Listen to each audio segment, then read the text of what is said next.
Connecting Minds is a space dedicated to honoring the amazing authors, researchers, clinicians, artists, and entrepreneurs who are contributing to our collective evolution or simply making the world a better place.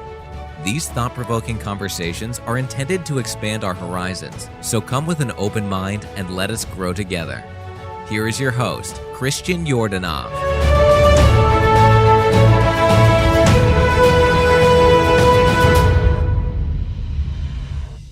Hello and welcome to the Connecting Minds podcast, episode 13. Thank you so much for joining me today. I'm Christian Yordanov, your host. And on this episode, I have a very special conversation between myself and Matthew Pallamary, also known as Mateo to his friends. And I feel blessed to now consider him a friend. He's just such a warm, inviting guy. From the first time I emailed him, it's just been a blessing to connect with this man. He's got a lot of experience with ayahuasca. He studied shamanism for decades. So it was really nice to kind of pick his brain about his experiences with the psychedelic medicine ayahuasca, as well as his other adventures with the shamans around in South America, in North America, as well as we talk about a lot of other cool stuff like sound healing, the Dieta that one undertakes before doing the ayahuasca journey, and just there's a ton of gems in this conversation. I won't really spoil any of them. Little bit of background about Mateo. He is an award-winning writer, musician, and sound healer who has been studying shamanism all of his life and incorporates shamanic practices into his daily life as well as into his writing and teaching. I have a few of his books. He's written a ton of books. I think it's 15 at this point.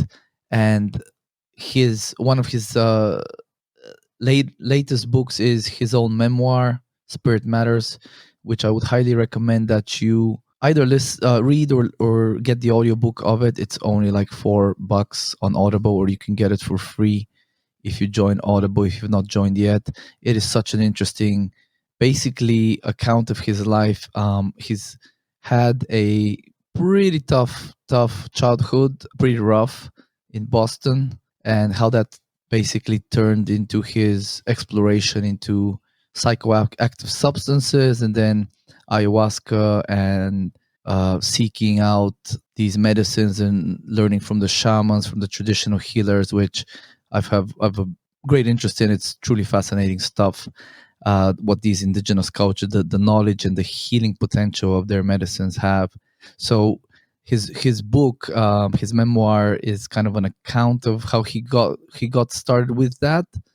And we are eagerly expecting the follow-up to that, sequel, where I'm sure there'll be a lot more riveting adventures. I've actually listened to his audiobook memoir, Spirit Matters, I think at this point, something like 3.5 times. So it's that cool.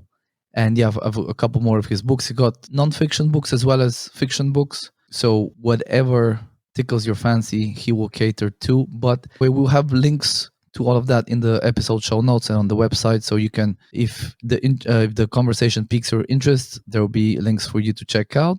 So without further ado, I present to you Matthew Pallamary. All right, Mateo, thank you so much for spending the time with us today. Thank you for having me. So this last week, after we spoke, I got your book, your memoir, Spirit Matters, and I got it on audiobook, which was great because you read it, right? And I just have one question before we start. It wasn't very clear after listening to the book once, and then the second part another kind of time. Have you ever in your life tried any mind-altering substances? That wasn't very clear. Every one I could get my hands on. Every single one. Yeah, I've gotten I'm sure I missed a few now in this day and age, but I mean, I was really on a mission to try everything possible. I've never tried crack.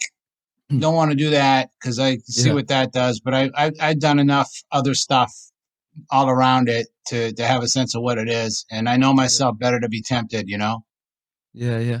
What struck me from your book is that maybe you can actually get into a little bit of your history with take your time, of course, give the listeners a bit of your background. But what struck me is that you've been through a lot of pain, a lot of kind of tough stuff. So maybe give us some background on your life and how you got to where you are today. Sure. So I grew up in Boston in a neighborhood called Dorchester, or as we say, Dorchester. Dorchester. And there's the famous actor Mark Wahlberg. We call him Marky Mark. I grew up within like a couple of blocks of where he grew up, just to give you a sense of where I come from. He's a lot younger than me, so I was there before he was, but the same neighborhood is the point. And I grew up with a lot of violence. My father went to prison when I was 4 or 5, and I grew up on the streets. Street fighter, all that stuff that goes with it, and a lot of violence in my family. But I constantly sought after altered states. I started when I was really young, hyperventilating. And then I was sniffing glue, and then I was drinking, and then I found pot. But interestingly enough, out of all the things that I tried, the psychedelics really talked to me. And my first acid trip was 1972. And I don't know, I'm sure there's somebody out there who's done more acid than me, but I don't know who they are at this point. Same with mushrooms and other stuff. And then as I got further into it, as I got more access, I got to experience more and more things.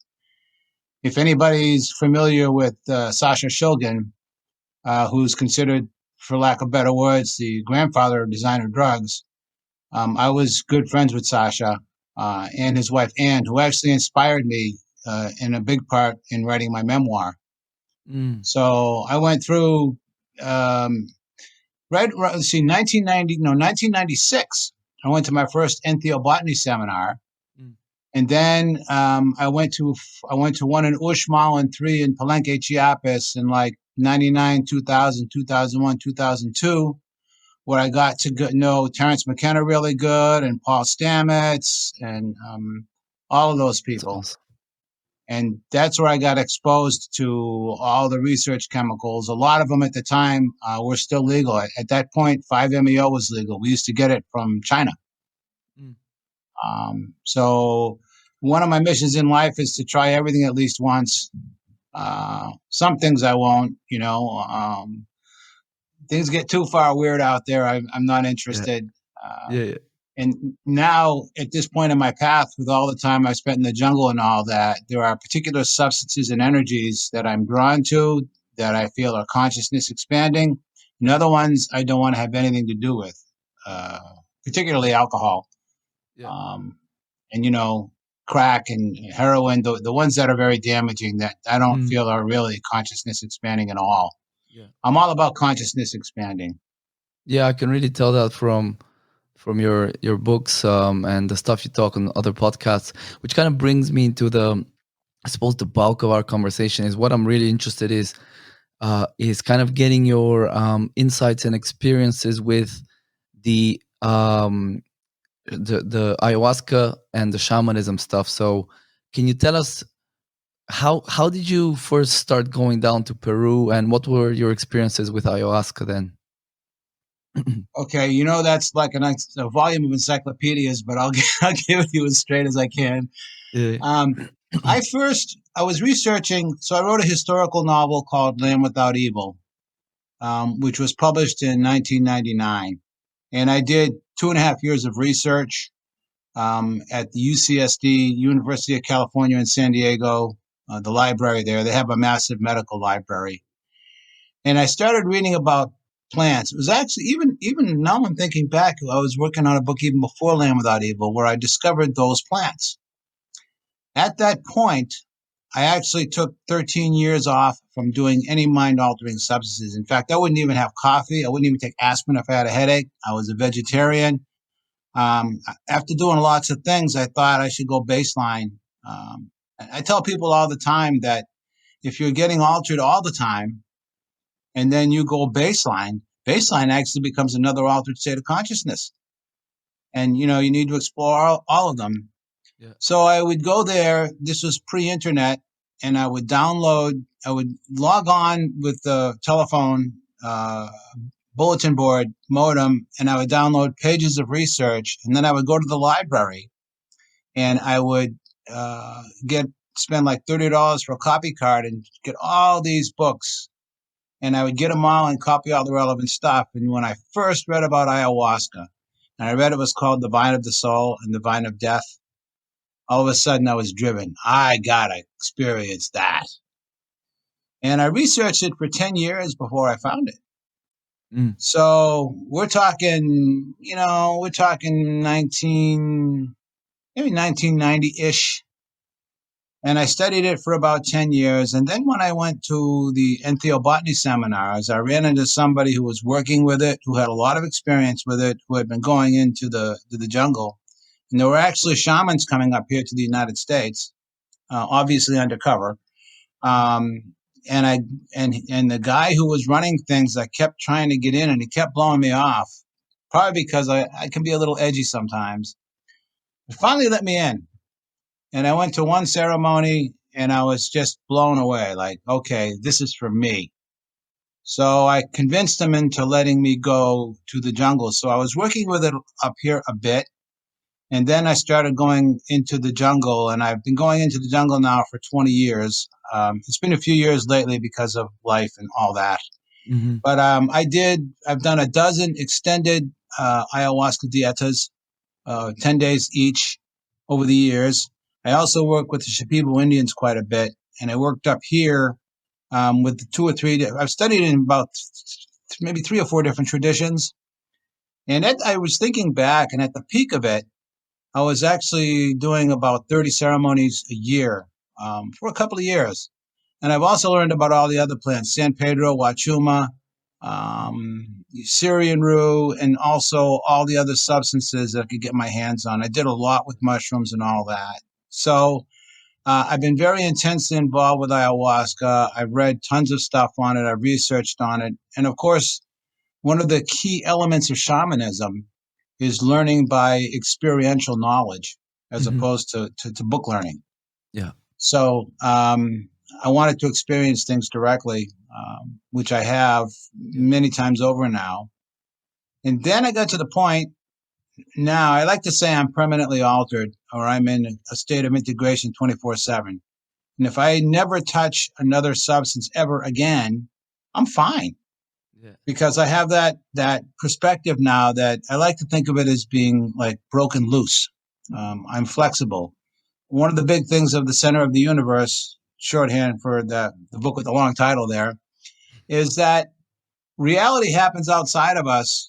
I can't control the fires and the hurricanes, but I can control my reaction and how I put it together in my mind and what kind of a reality do I want to create with the raw materials that are put toward me, externally. So I'm to the point where if I never did anything ever again, I'm fine. But all of my mentors are aging or passing. I've spent all these years studying, and I feel now a strong duty and obligation to carry the torch. Yeah. So I've been leading ceremonies now for about 14 years. Mm-hmm. Sometimes being the leader, sometimes co-leading, because all of this knowledge and experience that I have. And I feel it's important for me, and I'm really glad. Like, I really appreciate the work you're doing. Aside from this stuff, your regular work, what you do for the world and for people, and your healing. I got a lot of respect for that. So one of my missions in life is to inform people, especially younger people.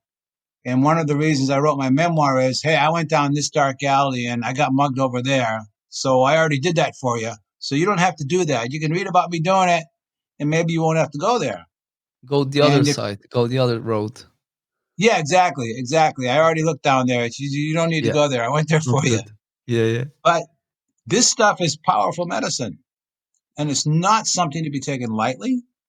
And so I want people to go in with their eyes wide open, I want people to be informed, and that's like kind of my mission these days, is to inform people so that their Yeah, eyes yeah, are yeah, wide open. So nobody's going in blindly and thinking, oh, I'm going to have a wonderful time. No, yeah. this is not Well, easy work. this is yeah, exactly. This is why I wanted to kind of bring you on, because you have all this experiential knowledge. And I think people really we would really appreciate, could you, because you've led ceremonies and you've co-led ceremonies now for so long, could you actually paint, because and you're able to paint a really good picture. Like I was listening to kind of chapter 30 to 40 of your book today, and you have a real good way of painting how you were going through the jungle, and these spiders. And I was just thinking, we were camping at the start of the month, and just dealing with the mosquitoes and the flies was an ordeal, right? And you're there in the jungle. So can you paint a picture of us, what's it like going down to the jungle, and then what is it like actually participating in the ceremony? What do you do? What does the shaman do? What's kind of the whole process? Okay, I'll try to keep this within 18 weeks in my explanation, and cut me off once you hit my on button. Cut me off whenever you feel like you want to. Yeah. But as you know, because you've been reading my stuff, I refer to myself as a perspiring writer. I've been writing for well over 30 years, maybe 36 now. I've been teaching for over 30 at major writers' conferences. And one of my goals in life is to be able to take something like a visionary experience, which by its very nature is non-rational, and to try to put it into words to convey to people that experience so they can live vicariously through me and get a sense of it through the words. And I'm getting better and better at it, I would hope, after all these years. And the key that I've discovered is metaphor. And metaphor is one thing that tells you about something else. So you could say, simple one, sharp as a knife. Well, everybody knows by putting their finger how sharp a knife is. So if I were to say sharp as a knife, they can get a sense of what I'm trying to relate to. So one of the things about shamanism is that shamanism is really all about energy. And in a shamanic worldview, absolutely everything is energy. So the shamanic path, so to speak, is called the power path. And the power path is learning about energy. And I'm talking about energy on all aspects. The toughest energy to master is emotional energy. It's mercurial, it can mug you. And then there's the mind, and then there's the heart. And the heart is actually superior to the mind. But we're mind oriented. So when I first went down into the jungle, the first time I got to go, and I realized that the whole experience, the Dieta, is about purification. And in the jungle in Peru, they call ayahuasca la purga, which is the purge. And it clears you out physiologically, spiritually, emotionally, mentally. I mean, it really goes in there and it stirs up all your subconscious material. Much of it which is hidden, shadow work. It's all buried in there. So my first time I went to the jungle, which is the ending of Spirit Matters, my memoir, I had the most profound spiritual experience of my life. And I won't spoil it, but it tied in with my mother and her sense of spirituality and the profound experience I had that literally changed my life and convinced me of what the true nature of reality. So my driving force in my life now, I like to say, is my search for truth and to try to channel truth as much as I can. So when you go down there, first off, the diet is very strict. It's either oatmeal, rice, or quinoa, which is a grain, boiled. A baked or boiled plátano, which is a banana, not ripe, and maybe chicken or fish. That's it for 10 days. No salt, no scents, no soaps, no shampoos, no toothpaste, nothing of any kind. And then you get fed twice a day. You generally have a ayahuasca ceremony generally every other night. Or if you're hardcore like me, now I'll do the every other night 5, and then they'll give me 2 of them by myself during the day, isolated in my tambo. The tambo is the hut. And then every day you get a picture of a plant or plants. So now they give me a cocktail of all these plants. I've worked with most of their plants now, and it's not easy. In fact, the last time I was down there, I said to the shaman, I've been doing all these dietas and they're really hard. And I was thinking on maybe doing bobine sana, which is the first plant I worked with. It may be a little easier, These have been tough. And he looks me right in the eye and he says to me, yeah, you can do bobine sana, but we're going to hit you hard. I'm like, oh my God. And they did. They gave me this combination of 6 plants, and it was one of the toughest things. They're all tough, but the benefits are amazing. So you go through this 10-day experience, and during the course of that 10-day experience, the boundaries between your conscious and your subconscious become blurred. Your whole schedule is off. You're up most of the night doing ceremony. Your dreaming gets really vivid, and your dreams and your visions overlap in myths because it's all subconscious material. So as you become increasingly aware, physically, you become more tired, more wore out, weaker. But that whole boundary becomes blurred, and you start having wild experiences. Clear audience where I've been woken up in the middle of the night from a voice yelling at me. And then the dreams and the visions work together because it's all subconscious material that's coming up. Now, if you are what I consider to be intellectually centered, which most of us are, and you try to deal with it all at once when it's coming too fast. It's non-rational experience. You can't. The people I've seen who have had the hardest problems are like high-level PhDs. I had a renowned PhD in my lap for 3 ceremonies in the fetal position because he couldn't handle it. Because he's used to controlling his reality with his mind. And suddenly you're put into a situation where that doesn't work anymore. And if you've been in your whole life controlling your reality with your mind, which most of us do, suddenly you're in a place where it doesn't work. And you're terrified. And of course, the more you struggle with it, the worse it goes. So you have to learn to dance with it. You have to accept what's unfolding. You can think about it while it's happening a little bit, but you can deal with it. But it's really the integration that's important. And what I tell people all the time is that in many respects, psychedelic experiences are wonderful. But in many respects, it's the time between those experiences that is really where the work is done. So I can't tell you how many people I have seen who have had an ayahuasca experience, found some insight about themselves, like, oh, hey, I'm greedy, or hey, I'm really a jerk about this, or whatever. And they go, oh, I've seen it, now I'm cured. No, You've only been shown it.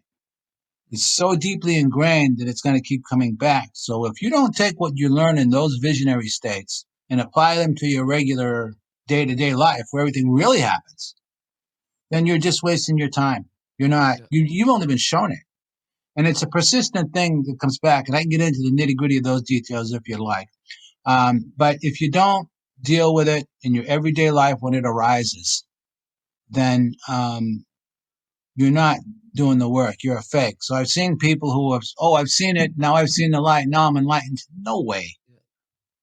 It never ends. And there's a beauty to that. It's infinite. I don't consider myself to be enlightened. I consider myself to be more aware than I was 10 years ago. But you never arrive. On the same token, people have called me a shaman. I hate that. I don't like to call myself a shaman. I don't like to be referred to it. I don't. And then I started making too much of a stink about it. And then I was drawing too much attention to it. So then I did a podcast and I was going on kind of like I am now. I said, everybody's a shaman, only most of us don't know it. Yeah. And that's a good resolution. Because that whole pop culture thing, no. Yeah. So let me go off on another little thing, and then you can jump back in and whack me in the head and wake me up here. But I don't know if you ever heard of, or anybody has ever heard of Gurdjieff. Gurdjieff was a renowned Russian mystic. He was actually Turkish and Armenian, but he was Russian. And he was famous with his work with, so there was Gurdjieff and Uspensky. Uspensky was a Russian philosopher. And then Carl Jung was actually kind of a student of Gurdjieff in his later years, like during World War II. Gurdjieff was born in something like 1895, and he was a seeker of truth. Went all over the world, very powerful man, and most of what he learned ties directly into shamanism.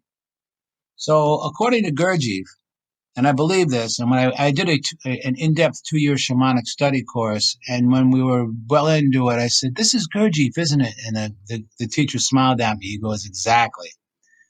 So Gurdjieff says that we come into the world as essence, spirit. The first thing we do is we emulate the behavior of everybody around us, whether it's our parents or our kid next door, our brothers and sisters. How else do we learn except by copying? And we're copying strategies to cope with the world that we have, but that doesn't make them right. That's how we're learning. But in doing that, reflecting and emulating and copying, we create a personality. We create a personality because we need a personality to function within the world. And when I say personality, I mean ego, or I like to say egos. And I like to tell everybody all the time, I'm a cast of thousands, right? I mean, we all are. I admit it, I face it, I deal with it. I learn from it. So we create the ego / we create the personality. And we do such a good job with our creation that we inhabit our creation and we become our creation. And then we think that we are our creation. But we're not our ego. We created it. But we're so identified with it. We've done such a good job, and it kind of gets on autopilot and remote control. And then we identify with it and we think that's what we are, and we lose track. That is personality / ego. That's the head. So when you work with this medicine, and by the way, medicine's not the only way. I know ways of doing this without medicine. Everybody's different. Me, I'm a hard head. I need to be hit upside the head hard to wake up. And even then, I don't always make it, right? But when you do this medicine, you get past the mind, the ego, you deal with it, and you get into your heart. And you begin to listen to your heart. As the Bible used to say, or still says, the still small voice within. And if you continue to do this work and you face all the terror and the stuff and the barriers and this, that, and the other thing, then you start listening more to your heart than your head. And then you become heart-centered. And then the more you become heart-centered, you're shifting back from being head-centered, from personality-centered, being essence-centered. So that's a process, this right? is a funny play on words. What? Pardon me? You can't do it. You can't do one ayahuasca session and suddenly become heart-centered. It's a process of decoupling from the head, the ego. Yeah. Yes, you are correct. And by the way, it's been scientifically proven that there's a greater density of synapses in the heart than there is in the head, for what that's worth. Because a lot of what I'm saying, I've read the science behind it. There's science behind it. These shamans knew science before science knew what science was. Yeah. The things they do, there are elements of the diet I can talk about in a little bit. But point is, when you become essence-centered and you realize that the ego is actually your creation. So, who's who in the zoo? Who's running the show? When you realize that you've been identifying with your own creation, you can begin to realize that you are actually the one who created it, which makes you your own god or goddess. Because now you're shifting back to what is normal. And as my mom used to say, then things aren't backwards, right? You're shifting your orientation and you become more heart-centered. And when you become more heart-centered and you realize that all the ego things you created as strategies to cope with the world. So you go into this getting opened up like that. Now, in everything I'm talking about, all these subpersonalities, many of them are deeply connected to traumas that go all the way back to birth. Mm-hmm. So when you identify on that deep of a level, you're on autopilot. And all the things and the bad habits that you have and the bad things that you do with your ego are your creations that you made to cope with the situation. And when you did that, you were unprecedented. You didn't know how to act. You get traumatized in some way and you look around or your mind makes up some way, even if it's blacking out and forgetting it. And those become buried traumas. Those become buried energies. So when a shaman does what they call soul retrieval, they're going back to those particular traumas, which are stored energies.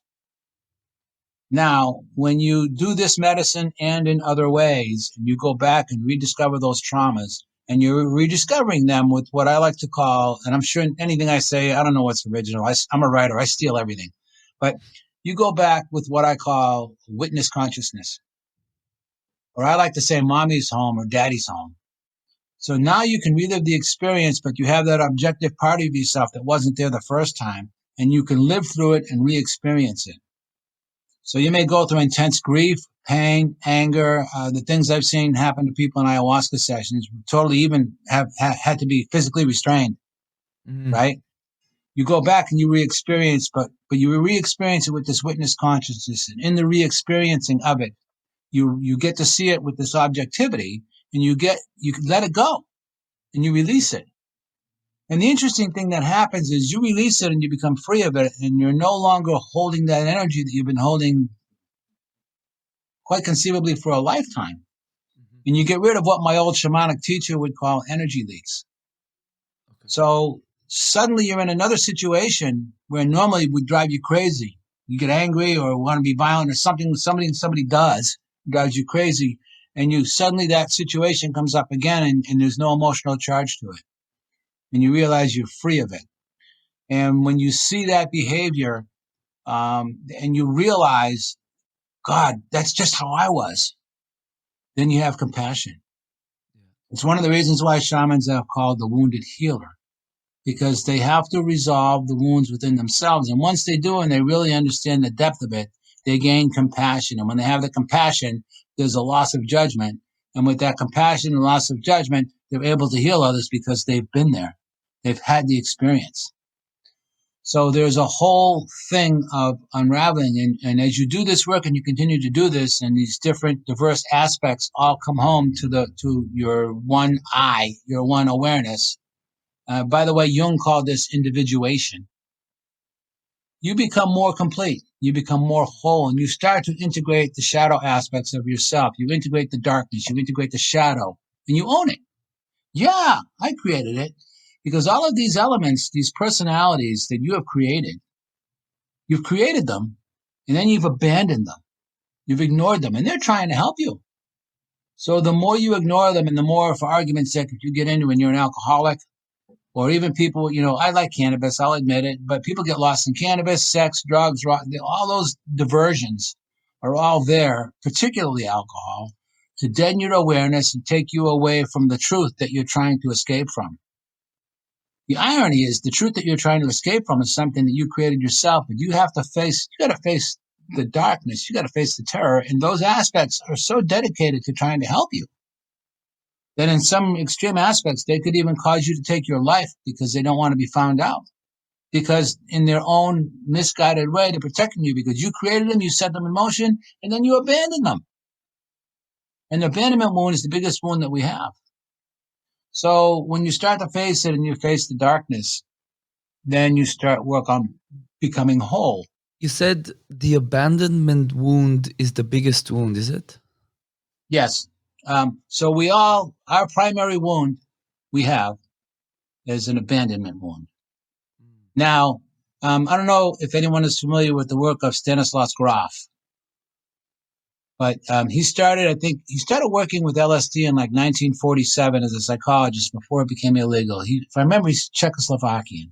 Yeah. So he came up with the perinatal matrices. Well, so he worked with LSD, and then when it became illegal, he continued his research, and he came up with what's now called holotropic breath work, which allows you to access this. So we have four primary elements of the perinatal matrix. One is you are in the womb at bliss, oneness, amniotic bliss and oneness with mom. All your needs are met. You're surrounded by love. Everything's wonderful, expansive. All your needs are taken care of. That's the first one. The second one, all of a sudden one day, your pristine, wonderful environment becomes polluted. There's a flood of hormones, and suddenly it contracts. So you go from expansive and loving and all your needs met to a sudden contraction and a pollution of your environment. That's the second perinatal matrix. The third perinatal matrix is when you get jammed into the birth passage. It's even worse. You're gonna totally in the opposite direction from expansion to contraction, right? And that gets unbearable. And then suddenly, bang, you're popped out into the world. Number 4, you're abandoned from mom. And what's the first thing that typically happens? You get smacked in the ass by the doctor, right? Welcome to the world. Here's all this blind, if whatever you can see, there's all this light and you get smacked in the ass, right? Here you go. Come on down, right? It's stressful. Those are the first 4. Those are the primary 4. Now, everything that happens after that builds on those 4 emotional things. And when you break it all down to the basics, we have 2 basic fears. And I had a lady friend point this out to me when I was pontificating about this at one point. We either have a fear of abandonment or a fear of entrapment. Generally speaking, women have a fear of abandonment and men have a fear of entrapment. And what is entrapment? Being stuck, being caught in the 3rd perinatal matrix. So generally, even going back to the mammal kingdom, men are hunters. They go out, they want to be out hunting the mastodon or whatever they're hunting. They like to be quiet and focused and on the hunt, and they like their time. You know, the whole cliche we have now, I want my man cave. They like to be, that's what they do. They like to stay focused. That's a function of survival. If you look at women, and no, I got into it with a woman one time because she took me all wrong. But women, okay, they give birth. The fact that they give birth automatically makes them vulnerable. The fact that they give birth and have to take care of the young makes them the ones responsible for the nest. They have to be in the nest to take care of the offspring. It's a biological imperative. Yeah. So the guy goes out and hunts and brings back the food and, you know, as they say, brings home the bacon. And the women have to keep the nest. They have to nurture and them. And of course, even as humans, for our first few years of life, we're tremendously vulnerable. We don't just pop out in the world and function. Yeah. We're mostly formed, and then as we grow in our earlier years, we're starting to put together greater cognition and all the other aspects of being alive. But we're vulnerable, and women are vulnerable. So when women, using any kind of tribal situation, I'm just using the American Indians for an example, women have to keep the nest, and it behooves them to stay in touch with all the women surrounding them. It's why women are gossipy and guys are often quiet. Yeah. Gossip is part of survival. Hey, there's wolves at the edge of the village to let everybody know, right? And so they have to yak among each other. It's part of biological survival, even back beyond human to the mammalian animal kingdom. Yeah. They have to be gossipy. They have to keep in touch. They have to keep the nest, and they are dependent on the men to bring home the bacon. Mm-hmm. So there's that whole thing that goes on. If you want to break it down to the bare bone basics, fear is contraction and love is expansion. It's like a universal secret. When you expand with love, you have to accept vulnerability, which is a part of it. And that's been one of my biggest struggles because I grew up violent. I grew up protecting people. I used to have to protect my mother and my sisters from violence growing up as a kid. I was the guy who jumped in and helped people and stood up and beat up bullies when bullies got out of hand, all that stuff I went through, right? But it comes down to those basic things. Fear is contraction, love is expansion. Yep. Now, we all have our subconscious shadow. And for the most part, most of us are denying it. And then you get the people who say, oh, you know, I just want to be a light worker and I just want to love and I just want to embrace the light and I just want to be light. Well, that's a load of crap. You have to embrace the light and the darkness in order to see the big picture.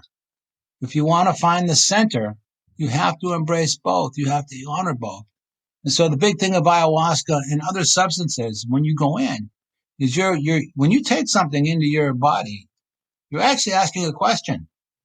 Oh, I'm going to take these 9 grams of mushrooms. What's going to happen? Right? Boom. Oh my God. Right? And of course, once you take it and you're on the way, particularly with 10 days of an ayahuasca dieta, there ain't no turning back. So then you have to deal with all this stuff that comes up that's been hidden.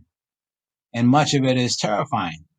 But in the darkness and in the fear lies the key to the secret of who we really are. And it's actually the path back to the heart. Now, the heart is tied in with the feminine.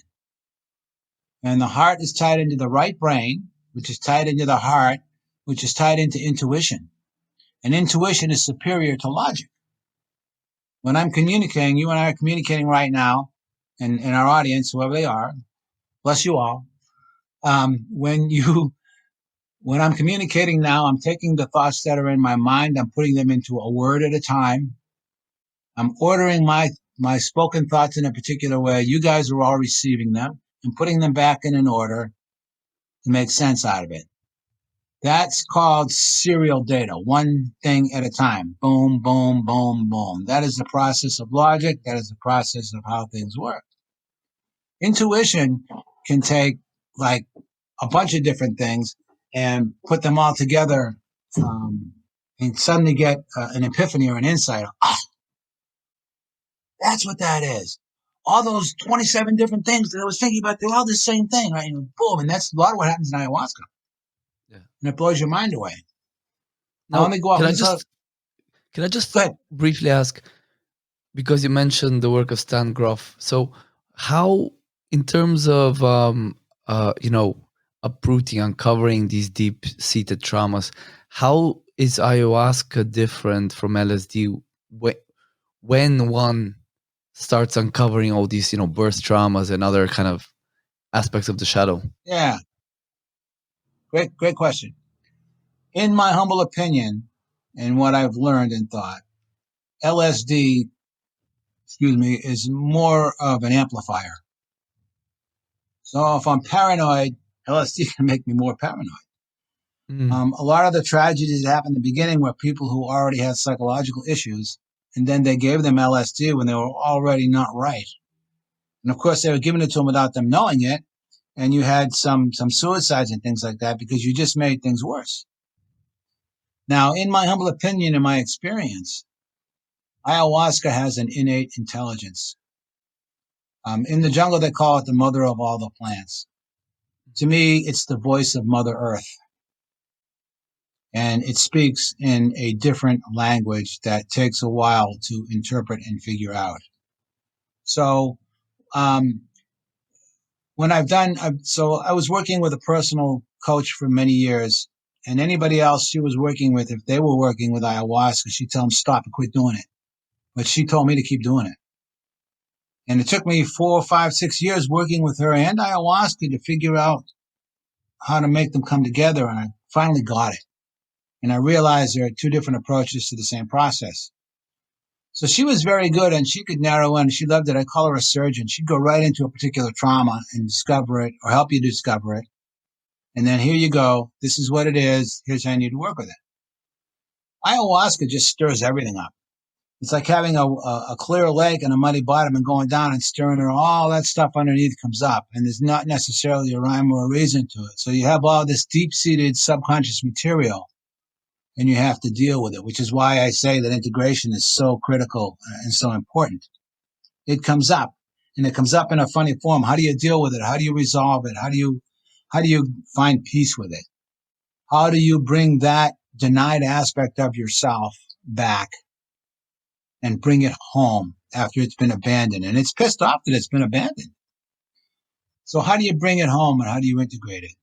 And then I'm talking sub-personalities, but they also work together. So they can gang up and start making sense. One of my mentors has a wonderful book called Transforming Your Dragons, Turning Your Fear Patterns into Power. It's by Jose Stevens. And it actually lays out in a different way the teachings of Gurdjieff. And it helps you to put, for lack of better words, a name and a face to identify the sub-personalities that we have and how to work with them. And without going too much off on a tangent, Gurdjieff said that we all have a primary, what he called a chief feature. And it's one of the things that we all choose individually as a challenge to ourselves to learn a particular lesson. In all this extensive work that I did, I found out that my chief feature is greed. But not greed like I want to own all the gold in the world and blah, blah, blah. But greed, the definition of greed being fear of not having enough.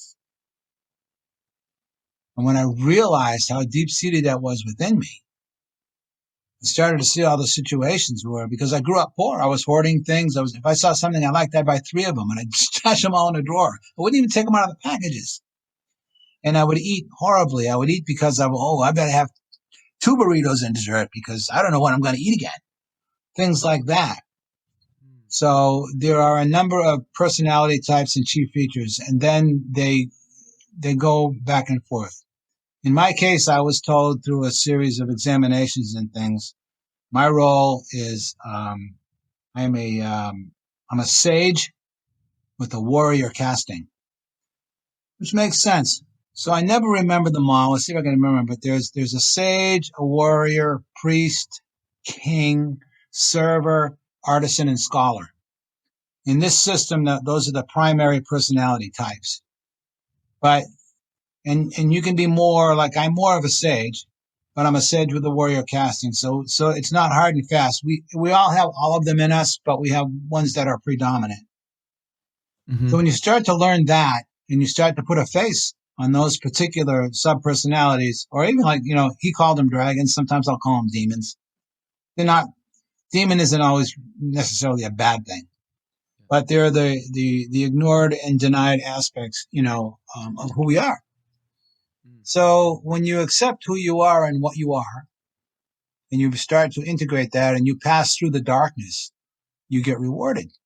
So it's why I'm always saying that the jungle diets, the jungle dietas, they're not fun. They're ordeals. They're all ordeals. They're hard. But in the lore of the jungle, what they say is that the discomfort that you have to go through physically, physiologically, psychologically, spiritually, all that discomfort that you go through is the price you have to pay to prove that you're worthy of the gifts of the knowledge that the plants have to give you. Mm-hmm. So the more I've been on this path, the more I've been more and more inclined toward the plants and less toward anything. I did a lot of work with other things too. I did years of 5-MeO, all this toad stuff that's now a big deal. I did that 20 years ago. I was done with it 10 years ago. I did last year. I was offered some toad. I smoked some toad first time in a few years. It was great. It's going back home. Yeah. But there's an expression among older psychonauts. And in essence, what it says is, you've gotten the message. You can hang up the phone now. Because you get to a point, I kind of mentioned it myself. You get to a point where if I don't ever do anything ever again, it doesn't matter at this point because I'm like in a constant state of integration. Yeah. Now I do it. If I do it, people ask me. Like I had somebody ask me. I went out a couple months. I went out 2 or 3 times now. A couple months ago, I went out to the desert. And I did a big dose of mushrooms with them because they wanted me there. And I was facilitating it while doing it and being a guide. But I wanted to be in the space with it too. All those years, I've taken hundreds and hundreds of people on their first LSD trips. And every time I did, I always took twice as much as they did. And then if they'd start to freak out, I'd be going, hey, look at me. I took twice as much as you. I'm okay. Right? And they go, oh, yeah, okay. And it would really be a stabilizing thing. Because I'm a hardhead, I like to say I like to leave no turn unstoned or no brain cell unexperimented with. And it's been that curiosity has really driven me. Yeah. You sound like just the book, The Center of the Universe. It sounds like you've done a lot of research over the years. You're not just taking substances. You are a scholar of these medicines. Which this is partly why I was so drawn to when I listened to you on podcasts. Just the knowledge oozing out of every word you say, every sentence is really you can see it's dripping with experience and knowledge. So that's really awesome. But let me ask you this, Mateo. What's the difference? Let's say I order some, ayahuasca cook it on my pot here and drink it, other than, the diarrhea I'm probably gonna get, how would that be different than doing it with like an experienced facilitator, shaman, that sings the Icaros and all that stuff? What really will be the difference there? That's a great question. You get an A for the question for starters. A plus.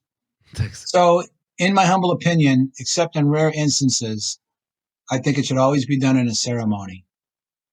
Now, when I'm in the jungle doing the dietas and I'm doing 5 ceremonies with the shaman, then they'll have me do 2 by myself. That's because of now all the experience I have, and they're dealing with all the experience that I have, so I'm okay. But it's all about energy. So, aside from the fact that you can take the word spirit and you can take the word energy, and they're the same thing. So when they'll say the spirit of the plants in the jungle, they're talking about the energies of the plants. Just like you have a particular personality and I have a particular personality, and we're all unique in manifesting our personalities. So we're putting out particular kinds of energies. You and I, among other people, you and I have clearly, we're kindred spirits. So we're reflecting particular energies within each other. We're drawn to each other in that way because we're manifesting ultimately in that aspect the same energies. So when you're, I'm getting off track a little bit. So sometimes my brain gets ahead of my mouth. And of course, sometimes my mouth gets ahead of my brain. That's a whole other story. But when you are working with all of these energies, then when a shaman or someone is leading a ceremony, they're orchestrating the energies. So when I'm leading a ceremony, for all those years when I'm in the ceremony but not leading, I take a full dose, sometimes more, and blast away, flying through the cosmos. But when I'm leading the ceremonies, I usually take about a quarter or a third of a dose. So I'm in the zone, but I'm aware because when I'm leading a ceremony, I am responsible for absolutely everybody in that room. And I take that seriously. So when you are doing that and you're leading a ceremony, you're like an orchestra conductor and you're controlling the energy. Years ago, one of my mentors taught me that ayahuasca is the river and the Icaros are the boats that carry you on the river. So when I'm singing Icaros, I'm also a percussionist and I play handpan, and I'm a vocalist and all that. So when I'm in a ceremony and I'm leading, I can sense the dynamics of the group. And if they're starting to go kind of too far down, I'll pick up the energy with what I sing and what I do. And then if it starts getting out of like the Wild West, too much out of control, I'll do something else to bring the energy down. But I think of it as leading an expedition into the jungle with a bunch of people who don't know the jungle like I do. And it's my job to take them down that path into the places they need to go and allow them to do that and do those explorations and be vulnerable, yet safe. So, every once in a while, somebody is too much out of control and it's too much for them. We have to take them out of the group because they're disruptive. And we take them to another room and then have a sitter sit with them and walk through. One time I had a guy, we figured out he was stuck in the birth passage. And we actually birthed him, But he was like screaming and clawing. And, I spent a couple hours screaming in my face. You don't know what's going to come up, but you need to facilitate it. So to have somebody who knows the territory, and when a ceremony is done properly, you open with a prayer and you create a protective container around everybody. And then you lead them into that place. And when then they all go off, you're overseeing them. You're watching out for their well-being. You're allowing them to be vulnerable and safe. So that's why I always like to say, don't try this at home. Now, for me, with 20 years of direct experience and 30 years of researching it, and I do everything I've done, either I read about it extensively before or after. So I get kind of both kinds of knowledge, right? But to have all that and understand what's going to happen and to see somebody go through a trauma and I can say to myself, oh yeah, I remember when I went through that. I know what they're going through, and to be able to be there as a support. And I say this all the time.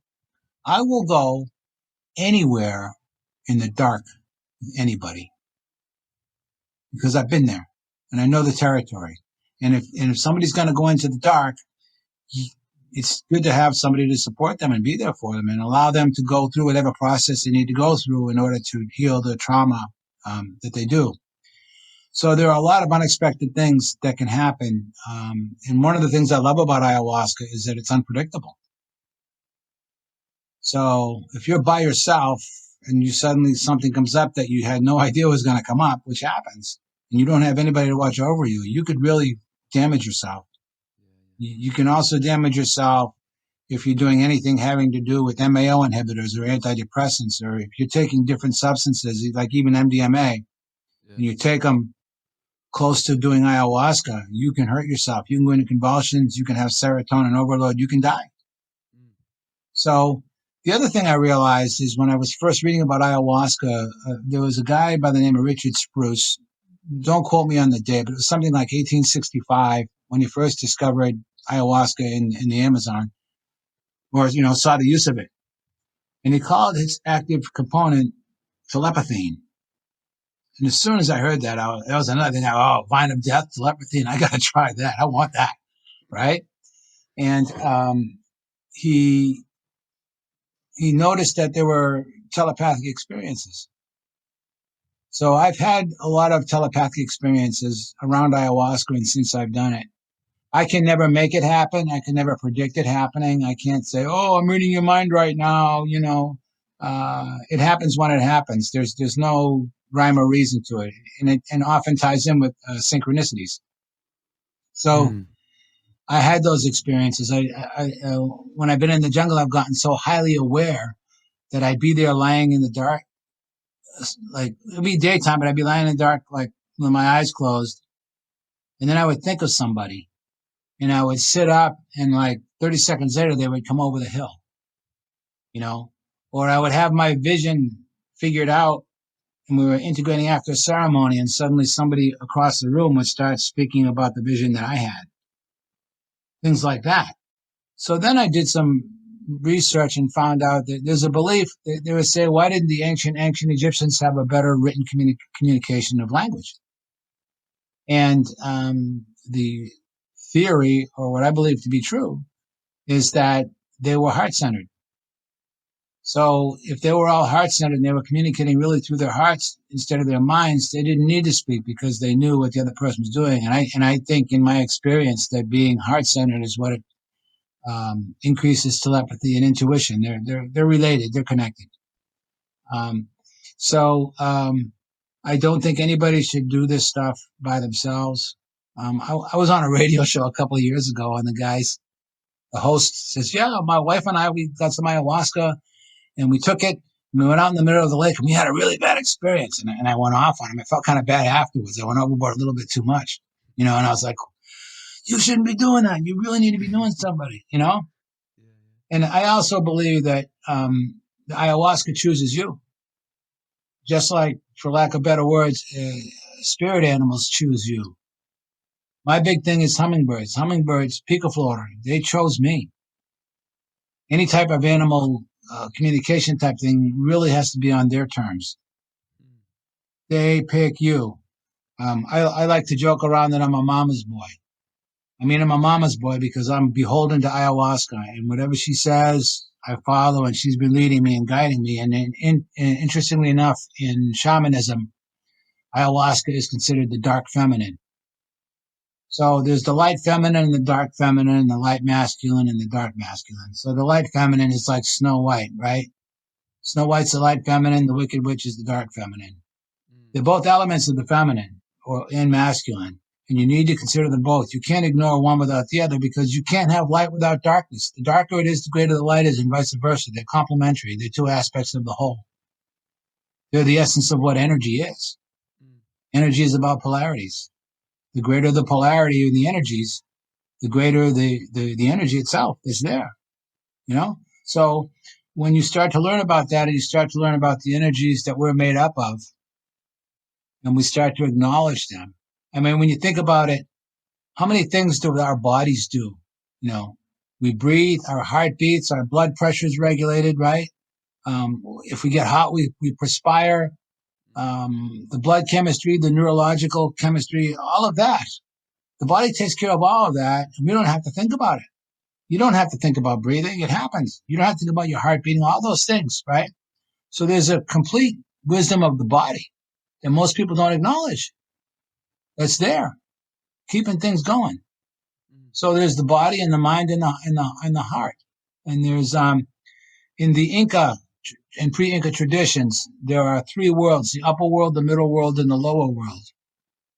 The upper world is represented by the color rose, which is represented by the condor, which is love. The middle world is like an electric blue, it's the puma or the jaguar, which is power. And the lower world is represented by gold, which is the serpent, which is wisdom. So there's love, power, and wisdom, truth, love, and energy. Emotional body, intellectual body, physical body. Those are our three primary energetic bodies. And when you do this work, you start to learn more about the ones that we mostly have taken for granted or ignore or don't even know they're really there because we're not paying attention. So when you get them all working together, then you get this electric ultraviolet color. And I could say something and you might respond with your intellect. You might respond emotionally. You might respond physically. I could say something to offend you, not meaning to, but I could offend you. You could get emotionally upset. You could punch me in the head, and then you can think about it later and feel bad about it. Or you might think about it first, then get emotional, then punch me in the head. Or you might punch me in the head and get emotional. I mean, we all respond in different ways, and typically, depending on our makeup, they're not in sync. So when you really work on this stuff and work toward becoming more whole and more unified and more complete, more individuated, as Jung said, then you have things that come at you. And when you respond with all three, then you're responding more fully aware, because at the end of the day, it's all about awareness. The whole path of a spiraling expansion of consciousness is about increasing awareness. And the more aware you become, the more you function in all these different energetic areas, and the more you influence people around you. It's really important. So, kind of going back just a second, if you think that everything is energy and you take ayahuasca in a ceremony with other plants and the shaman is directing the energy and he's guiding the journey, even though ayahuasca is a group experience. Let me back up on that. It's an individual experience in a group setting. So tied in with the telepathy and that stuff, when you are in a group and you're on your journey, you also have the energy of the whole group to back you and support you. It's a really fascinating thing like that. Now you can go and do like I think mushrooms are more inclined toward an individual journey, although if you're not experienced, somebody should watch over you then too. I've done everything wrong and I've been lucky to survive so far, and I've learned a lot from it. Yeah. So some of the things I've done, I wouldn't necessarily recommend. But when you get into the different plants and different energies, I've also done a lot with San Pedro and Wachuma. I trained in the Indies. Tell me a bit about that. Because we're going to do a Wachuma ceremony 2 weeks from now up here in the mountain. So good for you. Good place to do it. That'll be interesting to hear. Yeah. Yeah. So interestingly enough, Wachuma is considered a daytime medicine. And the times that I've done it, we did walkabouts. And the last few years when I was doing it, we mixed in a little bit of mushroom with it, which was really nice, a little bit of psilocybin. But Wachuma, San Pedro, Trichoceres pacanoi, contains mescaline. That's the psychoactive component. Peyote contains mescaline. But peyote is considered a nighttime medicine. Wachuma in the Indies is considered a daytime medicine. Now, mescaline is a phenethylamine. So there's tryptamines, which are visionary, like DMT and that. And then there's phenethylamines, which are the cactus. And MDMA, ecstasy, is a phenethylamine. So it's related to the cactus. So in a way, the Wachuma is a little bit more, for lack of better words, empathic. And when I first started training with it, I had already done tons of ayahuasca and other things. So when I first had my Wachuma experience, I was like, what? So what? What big deal, you know? And it took me a while to get into like the subtleties of it. But I learned here. I went through a lot of experiences here, and then I worked with a Wachuma shaman in the Andes for some time. Had some wonderful experiences. You know, at one point we were way up there in these hot mineral springs, and they had us floating with water wings on us, floating in this hot mineral water on Wachuma. And the shaman was doing body work, and it was releasing stuff. You know, I actually had a purge and got rid of some stuff, right? Wow. So it's more like that. In some respects, it's gentle. It's also very alkaline. So your gastrointestinal, it's very bitter. So your gastrointestinal distress can be more. And the key to that is to getting like citric acid, like oranges or limes or something, or lemons, and taking that enough to balance out your stomach. I Interesting. off Wachuma a second. I was also blessed to be able to go into the Mexican desert and do the whole Huichol peyote ritual, overnight pilgrimage ceremony, where you go and you do the peyote hunt and you find it and you do an all-night ceremony. That was amazing. And then they gave us oranges, and I had to eat a fair amount of those to balance out, because if you have something, you have alkaline and acid. Those are the two extremes. And if you go too much in either one direction, it upsets your chemistry. So the idea, when you combine alkaline and acid, you end up with a base. I think it basically turns it into a salt, which is a base. It's a neutral thing, but it's a combination of the two working with each other. So you want to be aware of what's going on in your stomach, and if you're feeling distressed gastrointestinally, then more of the citric acid, like orange or whatever, should be taken to help balance that out.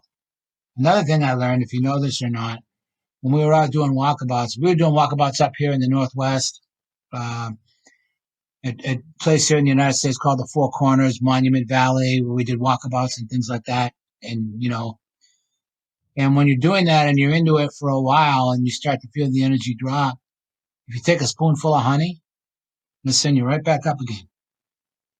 That's a little old Indian trick number 27, secret.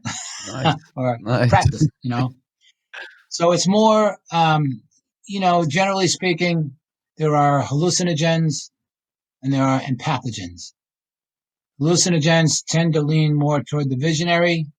The empathogens tend to lead more toward the emotion. So they're opening. You know, one of my favorite things I used to do years back is, so there's what's called a candy flip, which is LSD and MDMA, which for me I thought was a bit much. It was like, to me, it was overkill. It was just like driving 120 miles an hour all the time. I just didn't really care. I could handle it. I didn't care for it. But my favorite was what it's called a hippie flip, or I used to say a flippy hip or a trippy hip, right? And mushrooms and MDMA in a good dose. You can get the subconscious, sometimes dark material that comes out, and then the MDMA is opening you emotionally, and it can be very therapeutic in dealing with it, and it can be a very joyful experience.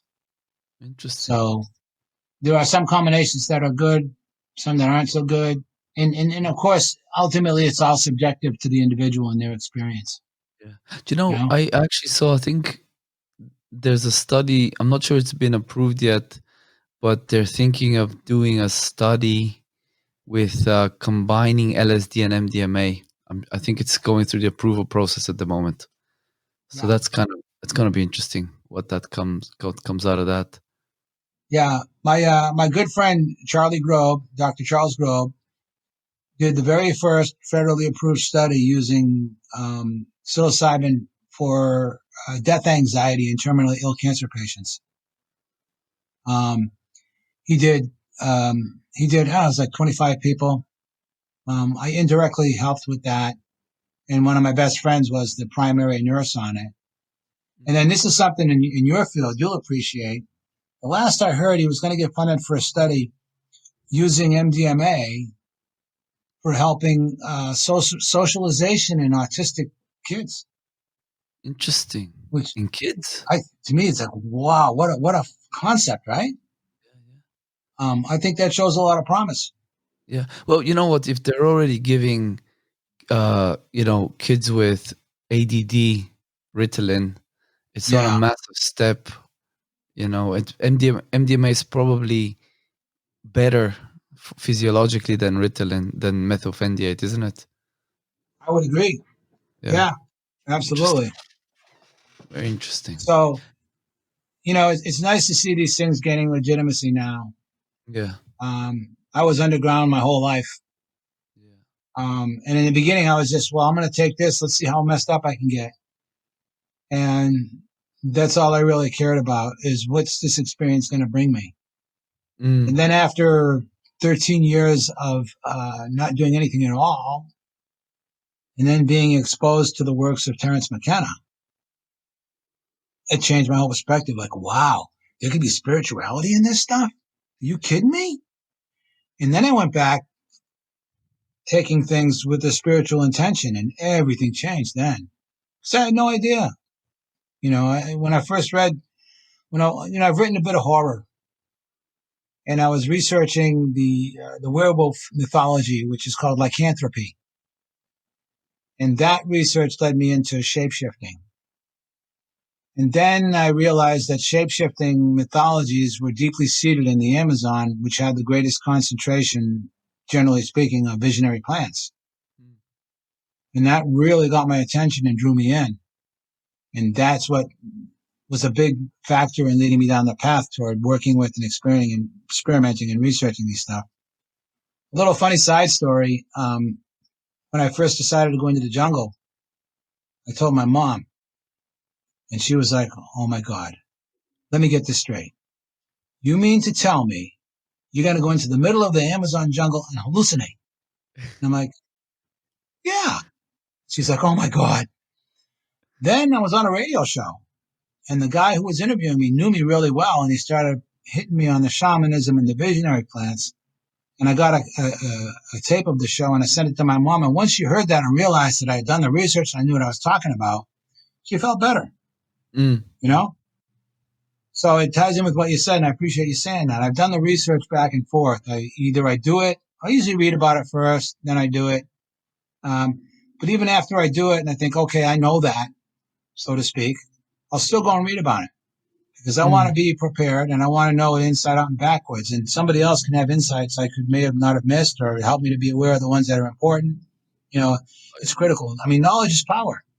Yeah, and then it helps you better integrate the journey. Yeah, especially if it's something that's been written by somebody who's been down that path. Like when I wrote The Center of the Universe. The Center of the Universe is right between your eyes, but home is where the heart is. One of the longest titles of a book ever. But when I wrote that, I took all my experience and put it in a way that people who are either embracing visionary experiences or not, you get a sense of that perspective, that subjective perspective, because ultimately it's all subjective. No, actually, there's something from that book. I was just perusing it while I was, before our chat together. But I want to ask you one question before we get into that topic. Have you ever done anything with Iboga? No, I almost got a chance a couple of times. It was on my list. And so I live in San Diego, which is on the border of Mexico, Tijuana. And I got a tour of an Iboga clinic down there, which is used, for curing addiction. And you probably already know this, but Iboga fits the same receptors as opioids do, the opium receptors. So when you take Iboga, those receptors are filled, and physiologically speaking, you're instantly cured of addiction. But if you don't follow through with counseling and therapy and this and that, and follow up integrating that, then it won't last. You can relapse if you stick with it. But years ago, when I was at the ethnobotany seminars in Palenque, Chiapas, in Mexico, we're talking right around 2000. I got to hang out and meet and get to know a gentleman, Giorgio Sammarini. It's Italian, and he had done some of the first quote unquote Western research on Iboga, and had spent time with the Bwiti in Africa. So I learned a lot about it then. It's been something that's on my list and something I want to do, and I know a lot about it, but I have not gotten to experience it yet because it's also something you really don't want to mess with. People die, you can die. You got to really have somebody, you got to have, a physician or a nurse in attendance to make sure you get dosed right, or you can just slip off into a coma and check out. Yeah. So I'd want somebody very, very qualified, but I'm not averse to doing it. Yeah. Powerful. Interesting. Yeah, I'm actually interviewing someone on Tuesday in a couple of days. So it'll be interesting to get into the nitty gritty of that. I'd actually love to try that myself as well, but like you said, you don't want to mess with it, especially you want to check your heart, do an EKG, make sure there's no vulnerability. Now, what I wanted to ask you, Mateo, is talk to me a little bit about how sound is used by shamans and how sound can be used for healing. After reading your stuff, listening to you, yesterday I ordered the didgeridoo and a few other little bits and pieces. Oh, right on. Yeah. So I'm it should be here by next Friday. So I'm super stoked. I told my girlfriend, "Baby, I'm gonna sound heal you." She's like, "Oh Jesus, what are you into now?" But tell us, how does sound heal? How can that be used to heal? Yeah, sure. So I've done a lot of sound healing. I've actually done sound healing tours with my other musician partner, who's an amazing didge player. One of the things I love about the didge is that it's very primal. It really gets down. We've been doing we do ceremonies together, and I'd be freaking out somewhere in the cosmos, flying, and he would come over and play the didge like into my heart and vibrate my whole body. Now, if you realize that everything is energy, and from a shamanic perspective, everything is energy. And let's say, Mike, just using me for an example, if I'm leading a ceremony and I'm playing music and I'm singing, and my partner there is also, he's doing his musical part, then we're guiding the energies of the ceremonies. I've been in the darkest depths of hell, an ayahuasca experience, and then a musician would start to play like a flute. And suddenly my visions would shift, and I'd be with like beautiful colors and butterflies and high frequency colors. There's a renowned Peruvian musician. You ever heard of him? Tito La Rosa. He specializes in pre-Columbian instruments. His most famous, he got an Emmy for an album he did with a Native American, Mary Youngblood, called The Prophecy of the Eagle and the Condor. And I've worked a lot. I've actually performed with Tito now. We're good buddies. We go back some years to the jungle and all that. And that music can really lift you. So if you think about, you even go back to think about film and cinema, right? And you're watching a movie, right? And this guy walks in the door and you hear the music, dun, dun, dun, dun, dun, dun, dun, right? You go, oh, this must be the bad guy. That's really low music. It's bassy. It's making me uneasy. Or the most famous one from the movie Psycho, right? Right? I mean, how powerful is that, right? So in shamanic ceremony, and even with psychedelics, generally speaking, overall, the nature and the vibratory nature of the music and the frequency of it affect you physiologically. So you can guide somebody on a journey. It's like I was telling you earlier. If I'm I'm leading a session and people are really going too much into the dark, I'll sing or play something light or soft and bring them up out of the darkness and bring the energy up so it doesn't go too far down. So, and again, getting back to what I said earlier that I learned from one of my mentors, ayahuasca is the river, and the icaros, the music, are the boats that carry you along the river. So we are truly energetic beings. And if you think of, I learned this years and years ago, human beings, Hu is light. So human is light man being. So regardless of what you think, and if anybody thinks, well, this is hardcore, three-dimensional, physical reality, right? Guess what? Talk to me after you die. What is it then? Right? I have a quote. I'm right now, I'm about 160 pages into the sequel to Spirit Matters, my memoir. And on one thing I say, there's the old nursery rhyme. Row, row, row your boat gently down the stream. Merrily, merrily, merrily, merrily, life is but a dream. So in indigenous cultures, waking, dreaming, visions, for them, there's no separation. They're all the same. They're just it's a continuum of consciousness. And when you learn to navigate certain things, you learn to navigate that state of consciousness, and it helps you.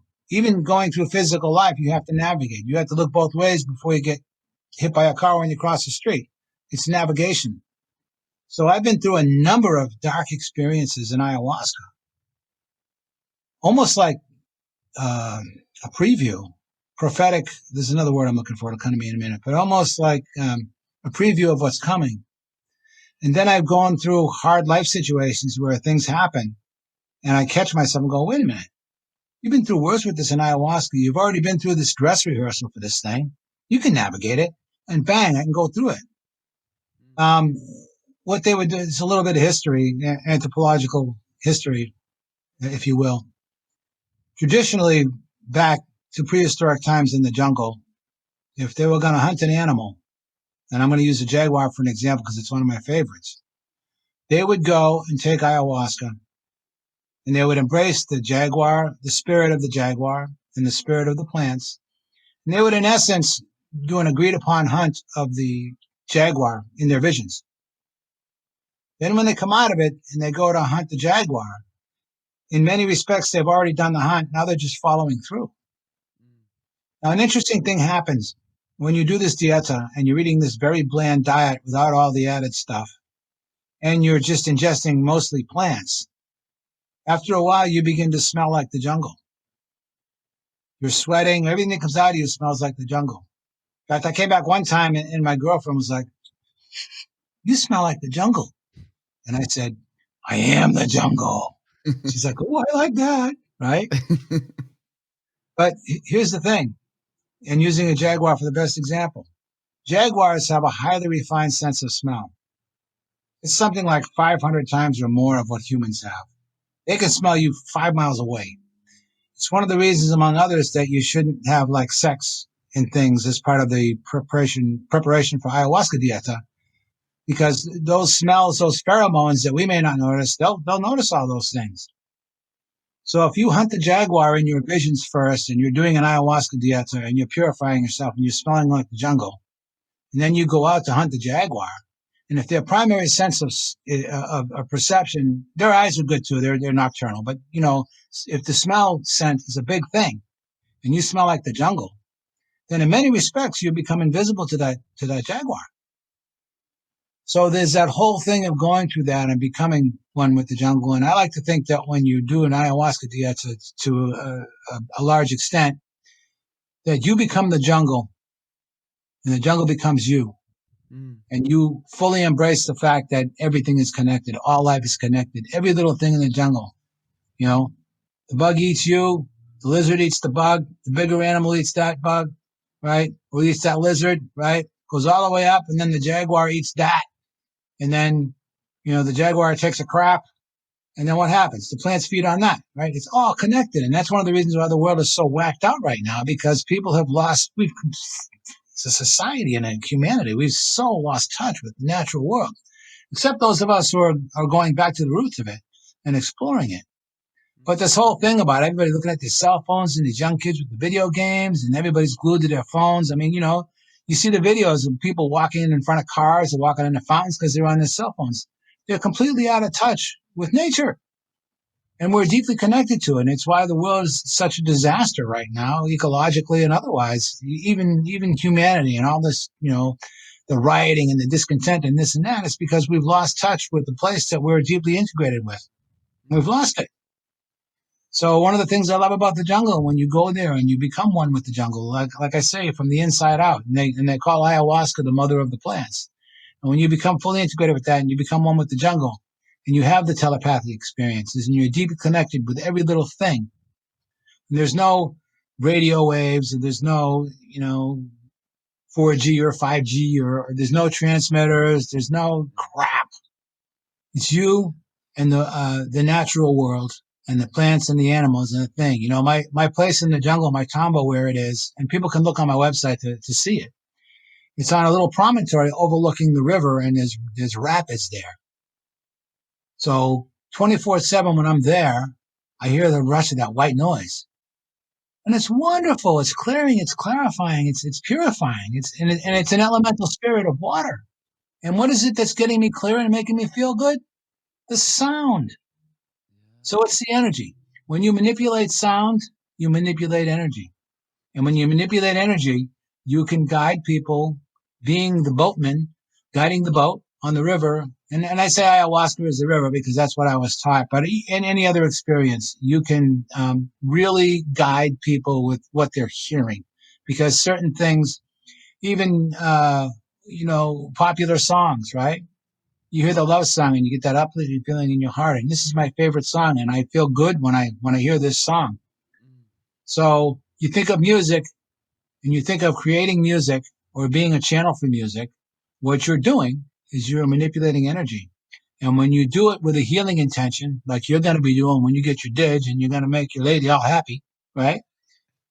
You're going to be guiding her on a sound journey. You're going to be guiding her on an energetic journey. And you're going to be touching into energies that she has. And if you're doing it properly with the right intention, you're going to be tapping into particular traumas that will get loose. I've done sound healings with people and have them completely break down emotionally and get released. And then they're thanking me profusely. Oh my God. I worked last year, I worked with a Vietnam veteran who had PTSD, and he couldn't sleep and he was upset, this and that. And he finally came and I did a ceremony with him. And I got the most beautiful letter from him thanking me. He slept for the first time peacefully in like 30 years. He no longer had those issues. He was, and God, how gratifying that was. Now there's a fine line there because, okay, I facilitated that. I did the healing. I played the music. I gave out the brew. I worked closely with him. But the reality is I didn't heal him at all. I guided him to heal himself, but he did the work. And so in that respect, and this is where people get really lost. I'm not a guru. I'm not really a healer.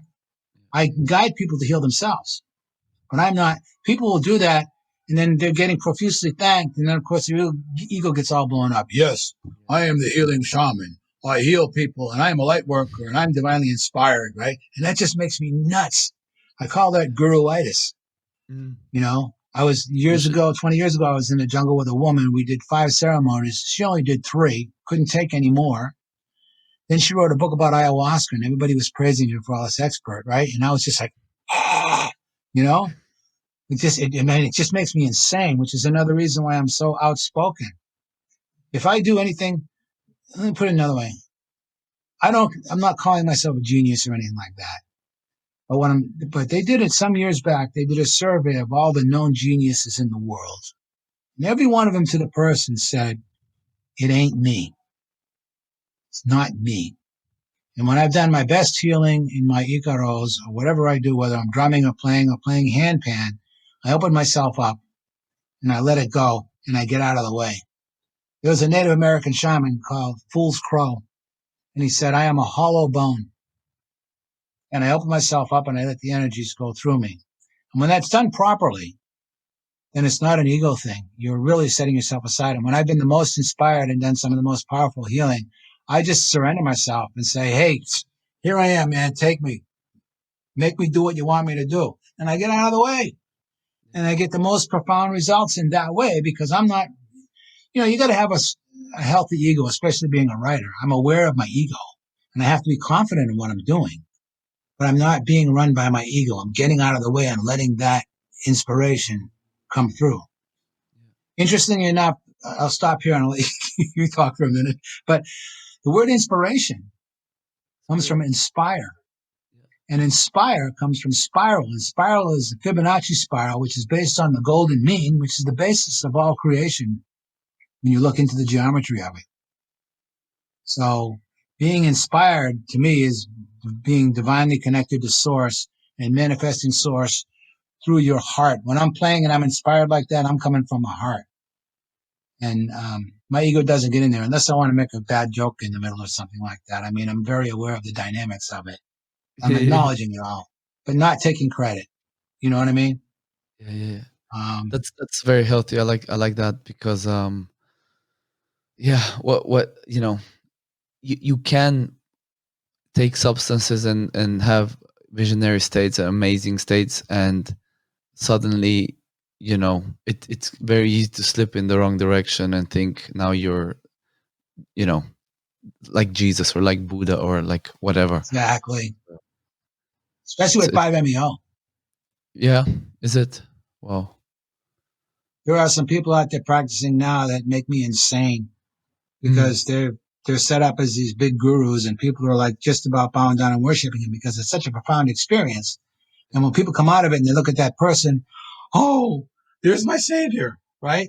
Oh, you are divinely blessed because you've given me this wonderful experience. Well, not really. I mean, facilitated it, yes, but they're taking credit for what the medicine did when the real truth lies in getting out of the way and letting it come through. yeah, yeah, On that same note, one of the things I learned in my shamanism studies, being the power path, power in and of itself is neutral. It's the intention behind it. It's why a lot of quote unquote shamans or spiritual healers get caught because people are adoring them. And then they've got a freaking harem of a dozen women, right? You know, some of these, spiritual, historically quote unquote spiritual teachers and leaders. Oh yeah, I've got 24 women.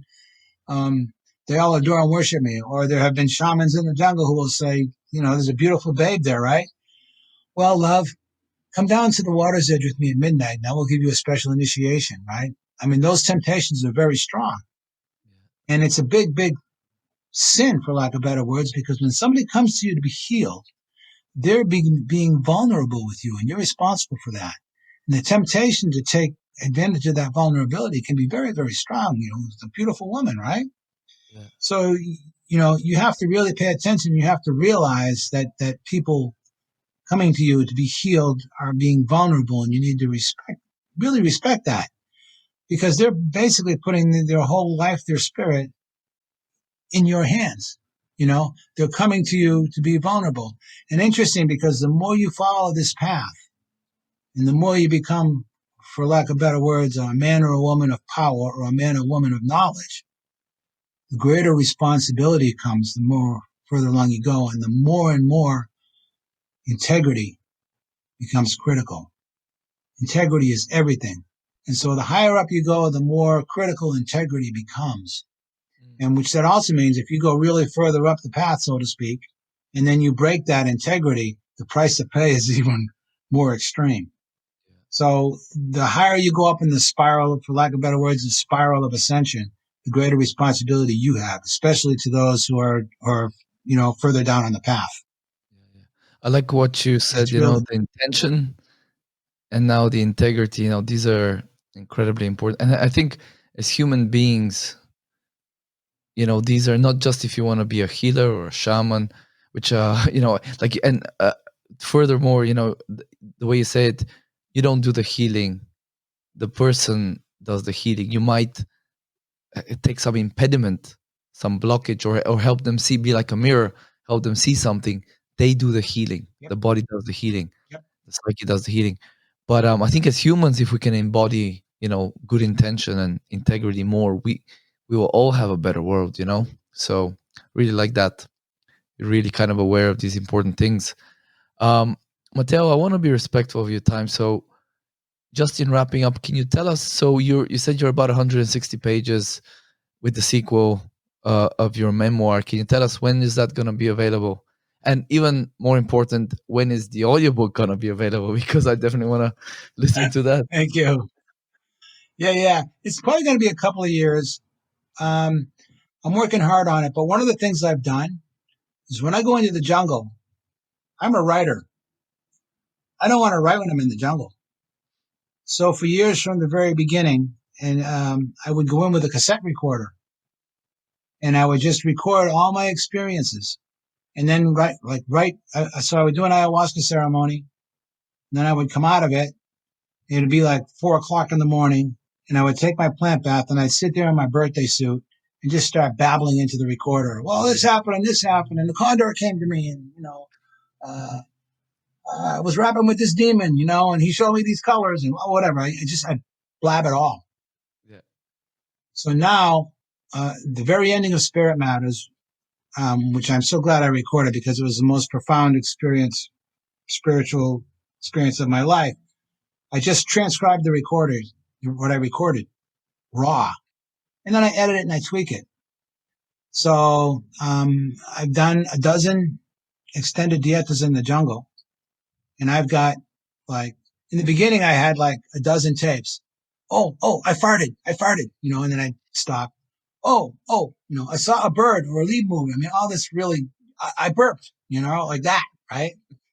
So then, the first year, maybe there were a dozen tapes. Maybe the next year there were 8. Maybe the next year there were 6. And then I got down to a couple because it's okay, I've already been through all that. It's nothing worth writing home about. So I'm in the process of transcribing those and then editing those. And I'm seeing now, because the point I'm at right now is from 20 years ago.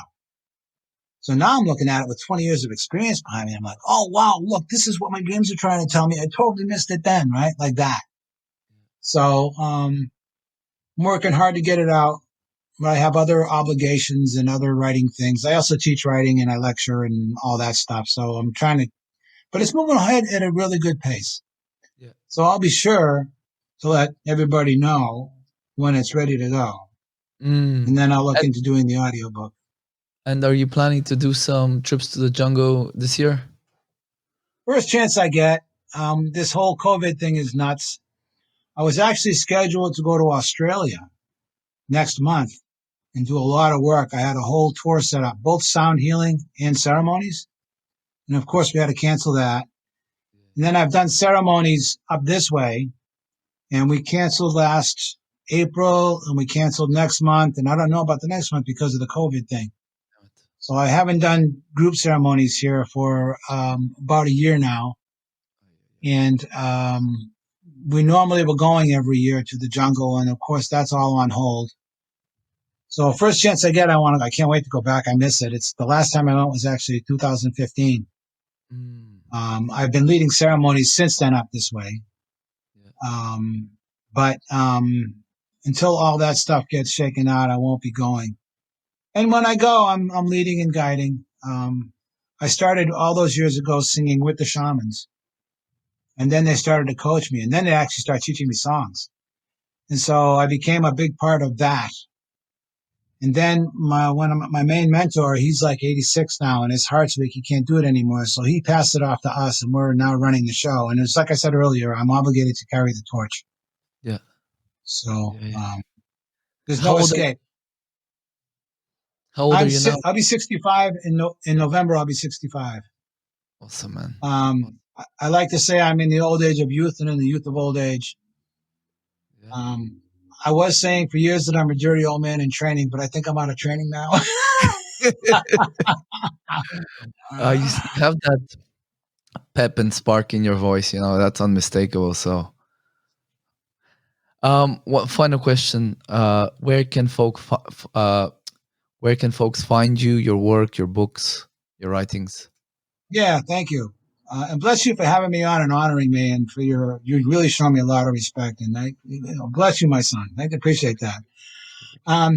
So my webpage is mattpallamary.com, MATT, P as in Paul, ALLA, M as in Mary, ARY.com. I've got bunches of podcasts, videos, video lectures, TV shows, radio shows, tons of photos, stuff from the jungle, lectures on shamanism. You can find all my books through there. And then my publishing is Mystic Ink Publishing, MYSTICINK,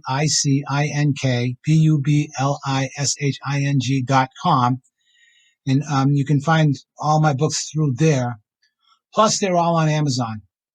I have a few translations, Spanish, Portuguese, Italian.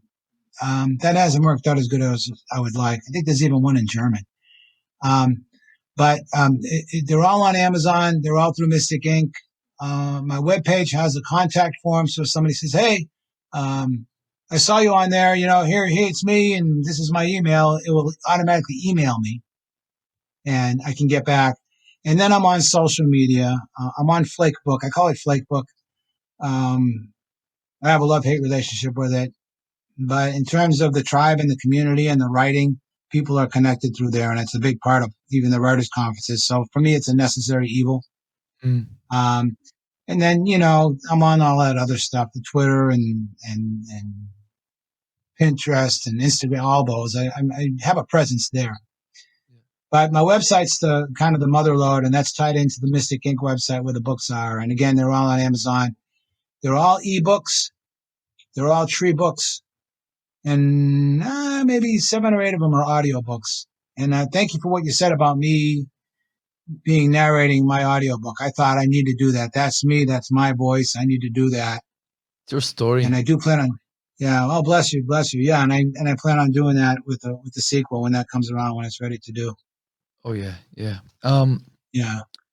Yeah. So listen, Mateo, thank you so much for honoring me, coming on the show, spending, the almost 2 hours with us. It was really, really interesting. Obviously we can talk probably for weeks and months, but yeah, thank you once again. Exactly.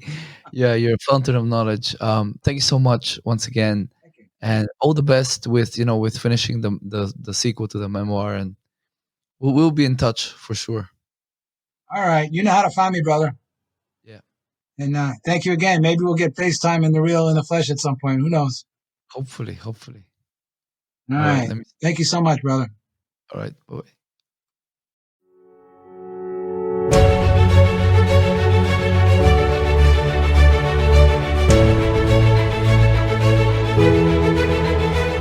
Thank you for listening to Connecting Minds. We hope you enjoyed this conversation and found it interesting, illuminating, or inspiring.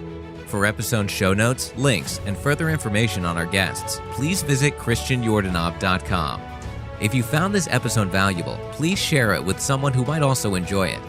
Thank you for being here.